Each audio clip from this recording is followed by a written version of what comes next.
All right, here's a quick review of the practice assessments that you guys got today in class so you can see what the correct answers are. This is the level 2-3 questions.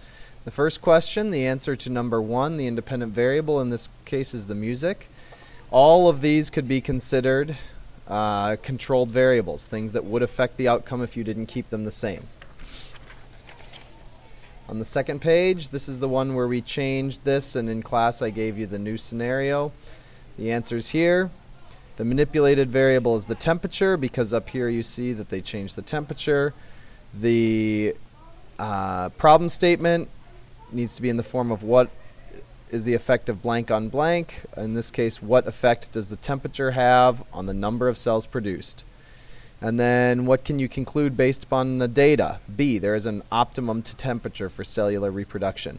Optimum temperature being, here's the peak. It's the best temperature, and then it gets worse again.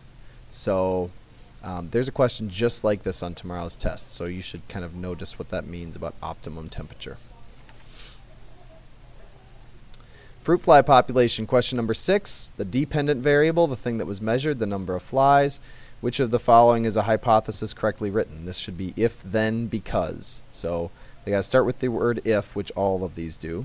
If the flies are raised in a larger container, then the population will grow bigger because there's more space for them to occupy. You needed to read up here to see that it's groups of flies in different sized containers. All right, here is your level 3-4 questions. Same scenario. In this case, so you had to write it out. Controlled variables. You could control growth in a window, or you could have said light, same amount of water.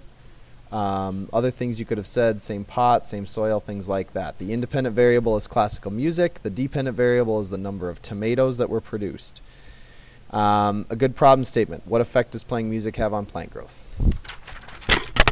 Oh, sorry about that.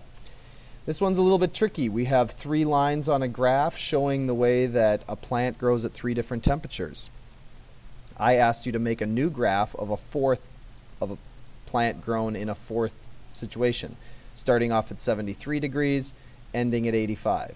In the graph above, this lower line is it grown at 92, the middle is at 84, the higher one is at 75. So here's the graph I drew. The line initially for the first 6 days grown at a temperature of 73 degrees should be a little faster than the fastest growth over those 6 days in the graph above, because the temperature is a little cooler. And then after it warms up, that slope of that line should even out. Your graph should not go down. The plant will not get smaller. It will just stop growing as fast. And you do have one like that. And already I see a mistake that I made. Don't make this mistake tomorrow. I didn't label my axes, and I didn't give it a title, but I was doing this really fast. Scenario 5. Again, this part needed to be changed.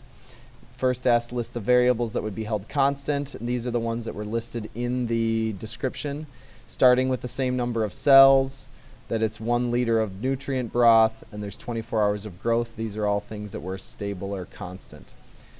Filling in the hypothesis. If the temperature that yeast cells are grown at increases, then the population will also grow faster because yeast cells prefer warm environments. I've said what will happen, my independent variable, what will change, my dependent variable, and then why.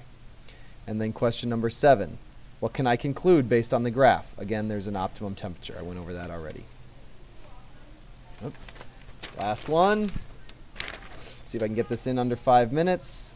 I'm just going to leave this here. You guys are welcome to pause the video and read my hypothesis and my 6-sentence conclusion for yourself.